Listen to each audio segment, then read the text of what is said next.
False media. In the Bravo universe, there are two equally destructive forces: the housewives, who start it, and the producers, who make sure it finishes on camera. These are their stories.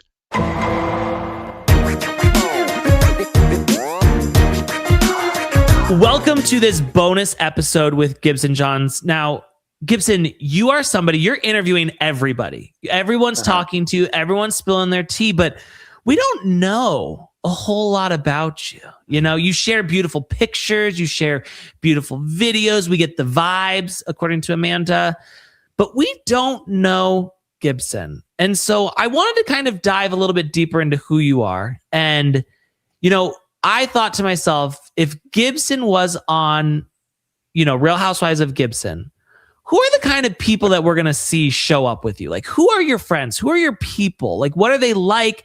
I feel like you're just so interesting to me, but you're like Andy in the fact that, like, we don't get to know too much about your personal life.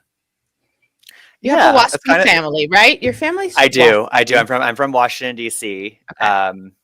So we have like my dad's from Virginia, my mom's from Pittsburgh. So we kind of have like the waspy Southern preppy thing going on, but like a little more interesting, I would say. I have several gay siblings, so they would definitely be in the mix. Okay. I've always, growing up, I always had a big group of girlfriends. Those are like, that was always me. Mm-hmm. But I would say that I didn't fully feel like myself until I had my gay friends in New York, like in like my mid-20s. Like that, like unlocked something in my life. Cause like, you know, I still have so many girlfriends, but like something about like being in a group of gay guys that I had not experienced before. It's common ground too. Yeah. It's like, you can talk differently. You can experience life in the same way. So, it'd be a mix of the girls and the gays for sure. If you were to be in my life. And it's like a lot of I'm from DC. I have a lot of friends from that era of my life too. I have some college friends. I went to Michigan.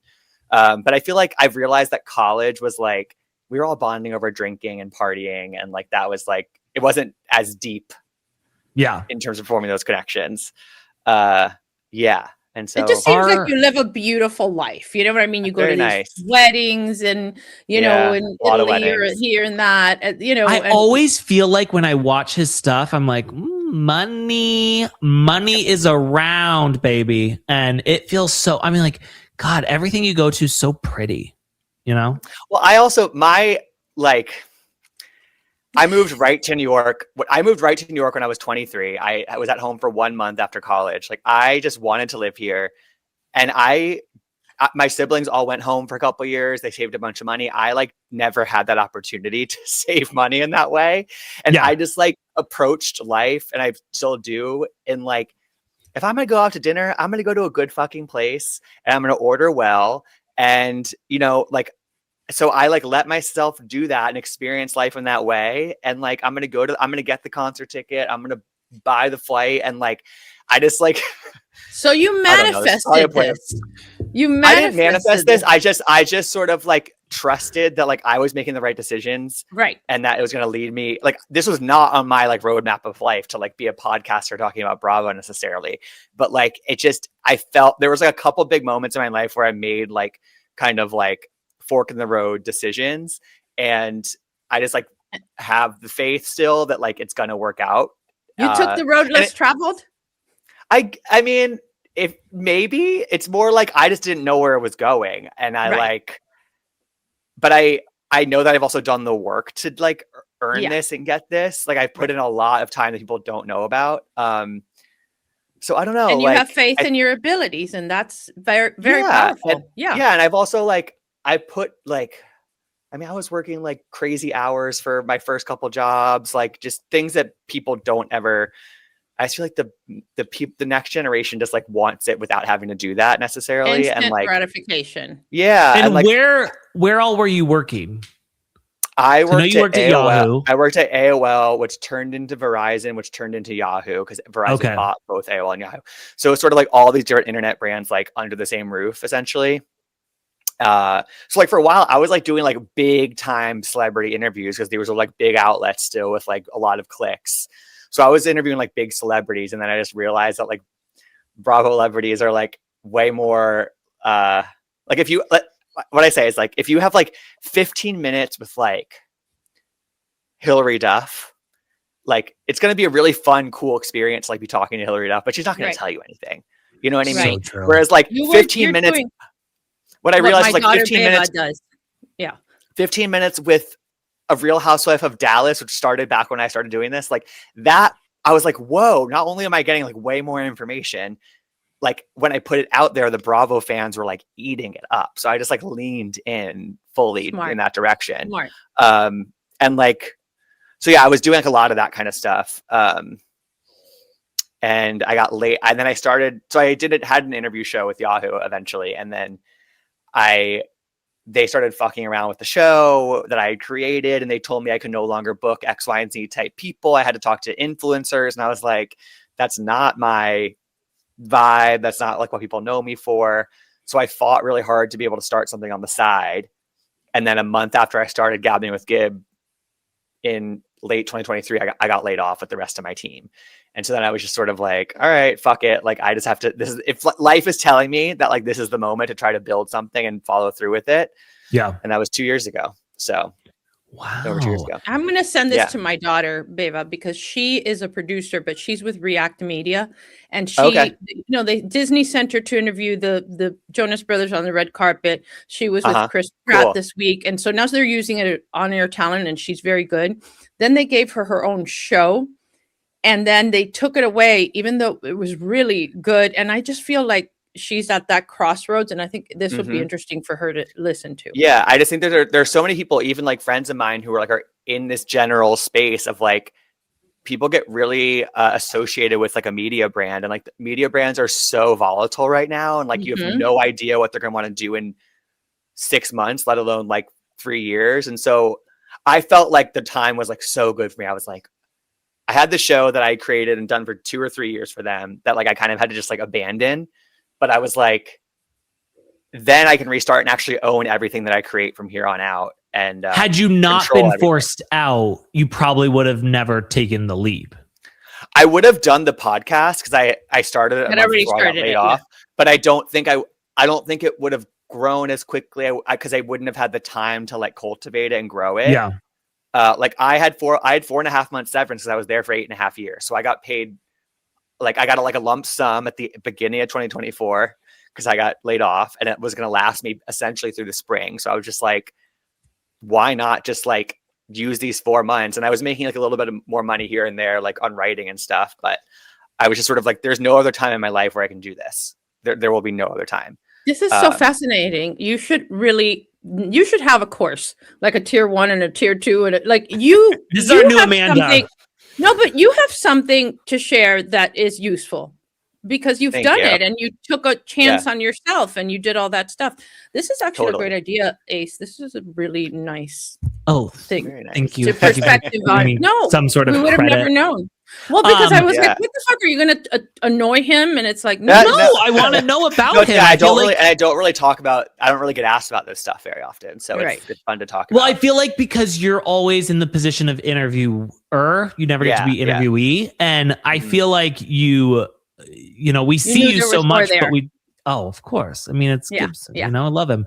But back in your day when you were interviewing like huge celebrities and stuff, was there ever somebody that you were like, you were so sad that you met them because you were like, I thought you were going to be great and you just kind of sucked? Don't meet your heroes kind of thing. Yeah. I had that with Anna. And you're still here. She's holding you captive. I mean, to be honest, like not somebody who I really like had built up, because I do think that most of the time these people turn it on when they have to, which is when like a journalist is in the room, which is when I was there. So like I've seen people turn it on and off a lot. The only like couple of like really like not like overtly bad experiences, but like where somebody was like not in the mood. Like one time Vanessa Hudgens was just like not in the mood to talk to me, and it was like I had like 10 or 15 minutes with her. I asked all my questions in 3 minutes, and I was like, all right, because her answers were all like, yeah, No. Like it was Yeah. bizarre. And then the other one was really early in my time doing this kind of stuff. And I had a phone interview with Eva Longoria, and she had like just gotten engaged, and it was for some like Valentine's Day partnership or something. So it was like, obviously like, I'm going to ask you about like this, Love. like your new engagement. Yeah. Like what? Right. And so, and I guess like when she got engaged, it was some weird thing where like, she was like, it was when Snapchat was still big, and she was like Snapchatting at like whatever trip they were on. And she didn't realize that like her fiance or her boyfriend was like getting down on one knee, and she sort of accidentally filmed part of it or whatever. And so I like was like, I don't know, I was new to this. And I recounted that to her, and she was like, and I was like, can you tell me more about that? She's like, you mean other than what you just told me? You said it all. I was like, all right. Because she could have said, I like, was so shocked. I was so like, there's so much to say. Yeah. I've heard multiple times that she's kind of a bitch. She is a bitch. Yeah, and you can tell. Yeah. The other one I'll say, I forgot about. This was later on. I interviewed Kate Hudson, and I like had the best time with her in person, and she was like exactly who you wanted her to be. And I put out the interview like in its full form and whatever. And then it was like a long weekend where you had to like kind of pre-publish or schedule things to go up like on a holiday or whatever. And I was like, oh, like there was this really interesting answer from my interview with her where I asked her about, you know, she'd only grown up with brothers. She'd had 2 sons for so long. And then like 10 years later, she had this newborn daughter. And so I was like, you know, you come from a family of like being around guys all the time. Like, what's it like to have like a daughter and like does that, whatever, something like that. And her answer was like that she is taking a genderless approach to parenting. And I thought that was a really interesting quote. And so I sort of broke that out to an article on its own, and it went up like, I think it was like MLK Day, like, you know, 7 years ago today. Yeah. Well, it blew up. It was like on Fox News. It was like picked up everywhere, and it became this thing that people, it was a sort of a, you know, it was early Trump days where people were really intense about like gender identity and stuff. And I never did it. I thought I did it from like a, like the liberal perspective of thinking it was an interesting approach, but whatever. Right. She had to put out like a 6-slide apology on Instagram or statement. Oh my God. And she threw me under the bus where she was like, this journalist like used me for clickbait and took my answer out of context. Meanwhile, I had published the entire conversation Q&A style in context. Right. So anyway, so she never named me, but that was disappointing because we had such a good experience in person together. Yeah. Oh, God. Yeah. But I had inadvertently caused like a media cycle for her. Yeah, exactly. Well, you know what? You kept her name in the headlines. You're welcome. What about Bravo Lebs? I know that these are your people. Again, it's the same kind of thing where I would say 99% of the time people turn it on because they know. Yeah. This is one that I actually am very okay with it, having this experience. I think it was the last BravoCon in New York. So like 3 or 4 years ago. I was going around and asking any Bravo celebrity that I saw or on the red carpet, whatever, for them to say, it was Denise Richards had just said, bravo, bravo, fucking bravo. And so I was having them all say that, and I made this like really big compilation of all of them saying that. It was really fun, and like you never hear them. I love that. You never really heard them curse back then because Peacock wasn't doing uncensored. Like it was like a new thing. And everybody said yes except for one person, and it was Erica Jane, and she was like, I was like, hey, I'm doing this video. Like, can you just like say bravo, bravo, fucking bravo? That's all. I need 3 seconds. She's like, I'm not doing that, and walked away. Right. But I could see her doing that. I don't know that I would have put the nerve and I was like, to ask her. Totally. And it was, and I was like, you know what? I was like, you know what? Like that's the Erica Jane experience, and I'm down to have that experience. Yeah. You know, it's like if you met Ramona Singer and she didn't treat you like the help, as she refers to it, like you didn't meet Ramona Singer then. Right. Totally. Right. Exactly. Right. Exactly. That's a good analogy. So Gibson, are you dating? What's your deal? I am single. Okay. What's mostly? Okay, and some, you know. Like, I mean, not that that's. It doesn't mean he's not getting it, Anna. I know, Doesn't but mean that. I would. Definitely He's the doesn't mean kind of guy you wanted to bring home to mama. You know, he really is. Oh yeah. I think, yeah. How old are you? I'm 33. Okay. And yeah, I like, it's this weird thing where it's like I said that like when I was like 25, 26, I like finally had my gay friends. I felt like mostly myself. Up until then, that was never going to be a time that like I would have been like right for a relationship or anything like really substantial. I didn't know who I was, you know. And then after that, it was like really fun years. Like I was like, it was a whole new world for me essentially, like go out to these different places, and then COVID happened. And then it's like, Oh yeah. And then I've just been, you know, I've had things here and there, but right now I'm single. Do you want to date or no? I think he's ready now, right? I'm open and ready. I'm open to it and I'm ready for it. It's more like I just have seen so many of my friends date for the sake, like be in a relationship for the sake of being in a relationship. Yeah. And I just like, I'm not willing to like sacrifice my time for the wrong person. Like I'm like a very independent person. I've lived alone for over 10 years. Like and it's nice. And it's very nice, but I'm not going to sacrifice that for the wrong person or for just to be in a relationship. Yeah. Right. So yeah, like I'm open to it. I guess I'm a little probably maybe too picky for myself in terms of that. But how old were you when you came out? Junior year of college. Okay. So like 21. I saw this video once about is about gay people and basically how like they didn't get to grow up with like a normal childhood because they felt like they kind of wanted to hide parts of who they were. So I'm not saying that like you're stunted or anything like that, but I'm saying that like you still have time to like learn more about yourself. Like it would make sense to be in this position that you're in right now of like, you know, you can be selfish with your time. Like you owe that to yourself to be selfish and stuff. And I think it's not worth it for you to just jump into a relationship for any reason because you're like, no, like I had to go through a lot to kind of get to this point, you know? And yeah, and that's why I've liked my 30s so much is that I feel like I like really like around the time I turned 30, it was like, I fully kind of felt much more sure of myself, like much more confident in different ways. Comfortable in your own skin and all that. Yeah. It takes a long time. And I think like a lot of gay people, like you have your like messy college years, like in your 20s, because that's when you're sort of like college for a lot of straight people is you go off and then you finally, you have this like abandon to like, drink whatever, hook up with whoever, do whatever you want. Yeah.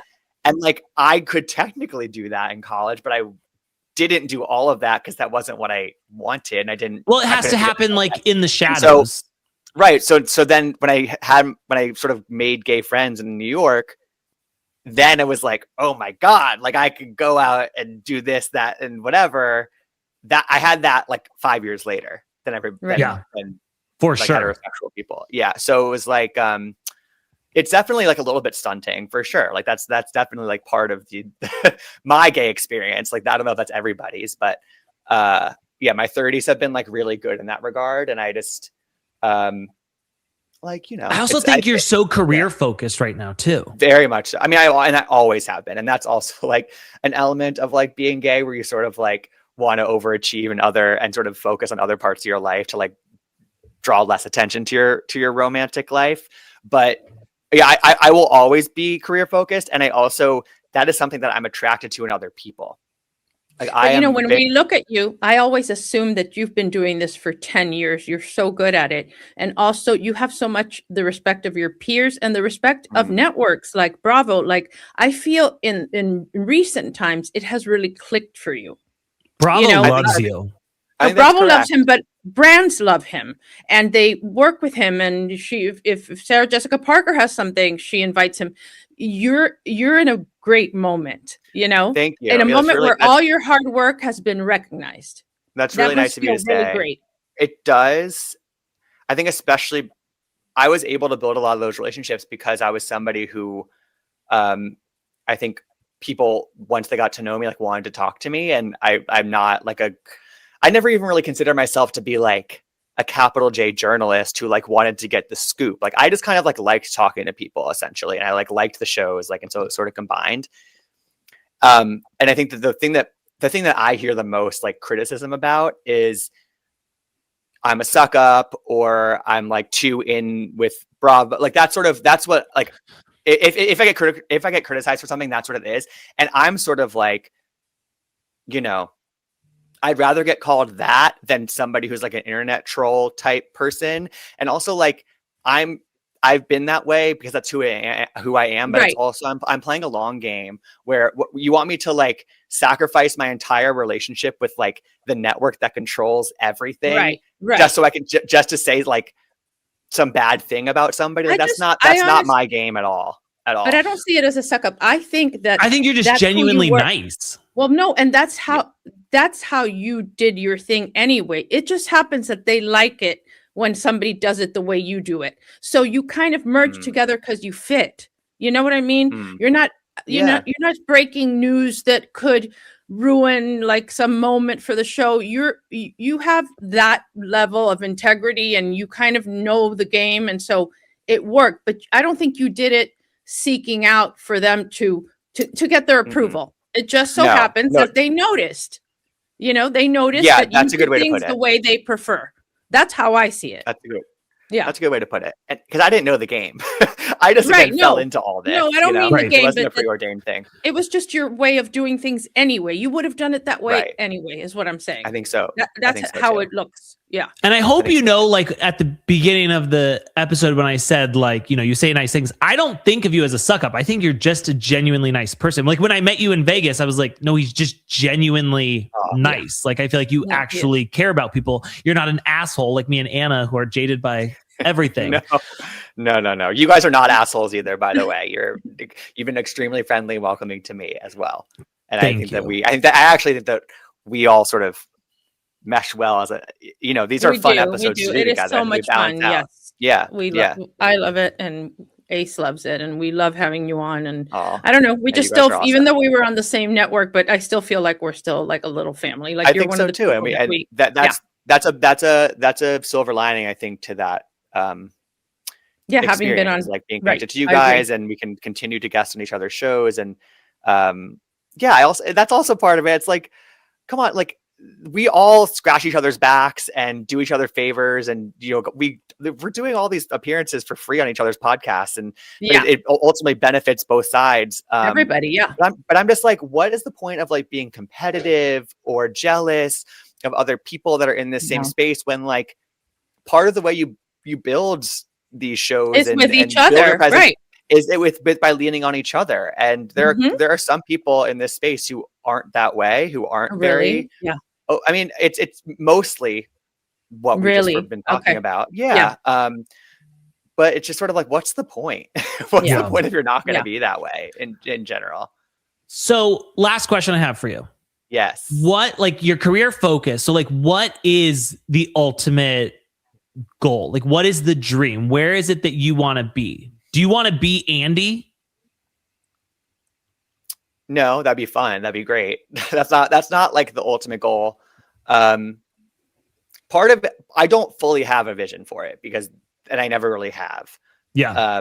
I have like a short term, like 3 to 5 year like thing where I just want Gabbing with Gib to be like the central vehicle for everything. That's like, it can sustain itself. I can do I can just like keep this thing running. It can be what I want it to be. It can lead. I just think that, and I found this over the past 2 years, like the more that I've built it and put it out there, which involves a lot of self-promotion and maybe some cringiness but like I've gotten over that. I don't give a fuck about that. Good for you. It leads to things. And so like the more that you build a show and the more that you put yourself out there, the more things come inbound. Like it's like, so I want the show to continue to build. I don't need to be the biggest show in the world. I just want it to be big enough that I can like make a solid living for myself, lead to some cool opportunities, and meet all these people that I want to meet. And I don't know what it looks like after that. Like, I don't know if it becomes a different medium or whatever. It goes to a different platform. I don't know. But like, I just feel like you guys too, like we're building these things that could live in a lot of different places. And it's really about the personalities and the people, which I think is more important now than ever, like in terms of just like being an actual human being and like somebody that people can form like these parasocial relationships with. So I don't know what it looks like beyond 5 years or whatever. I think that's good though, because it means you're open. You're open to whatever I might like come that your you're way. open. Yeah. And there are days when I miss my cushy corporate media job where I could skate by with doing one meeting a day and I would still get paid really well every single week, every other week. And I have amazing benefits. And I miss a lot of that sometimes. But you have to love the freedom of this. But I love the freedom of this. And it's so much more rewarding when things click and work, when you've done it all on your own. Yeah.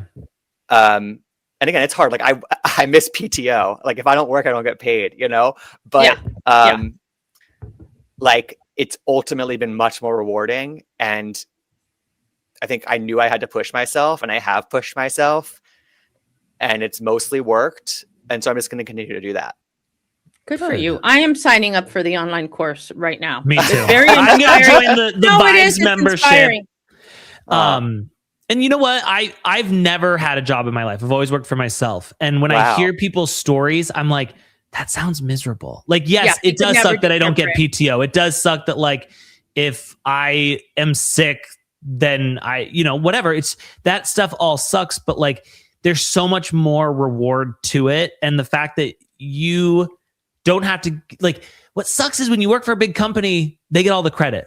You're just a piss on, and it's like everything. Yeah. Yes. But I got to milk that role in that company for everything that I could milk it for. Good. Because there were a couple of years there. Yeah. And I'm so grateful for it. Like what to do and even what not to do. Oh my God, 1,000%. Like even just like some, like the way that I format episodes or tweets, like literally I learned some of that stuff from being at these like this internet company. But it's just ultimately like those places don't care about you individually ultimately. As long as I was there, for as much as that effort and kind of blood, sweat and tears as I put into that place, they didn't give a fuck about me in the end. And if you died, they would have filled your position in a week. Yeah. Totally. Which is so sad to think about. But my desk. Exactly. Yeah. Right. I got to keep my laptop. I still have that. Well, there you go. Well, hey, I'm so grateful to know you. I think that you're incredible. I think that it's fun getting to see you grow so much and see you be a breakout star in the Valley and now something else this season. And I think, but we're rooting for you. We really are. You can take that. We're rooting for you, and we're really proud of you. That's a big thing. Is like it's people don't realize how much goes into doing this on your own, and especially you, like you're completely alone in it, and there's not like a team behind you helping. Yeah. And so I think it's awesome, and I think that you are an incredible person, and you're nice, and you're gorgeous, and one day you're gonna find somebody, and they're gonna be. I wait, genuinely, they're going to be worthy. They're going to be worthy of all that. But I genuinely think that Gibson will have a relationship where they maybe never live together.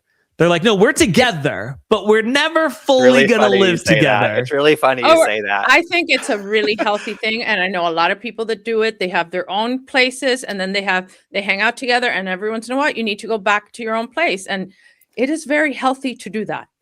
When we hang up, I'm going to tell you something because it's funny you say that. Okay. Oh, good.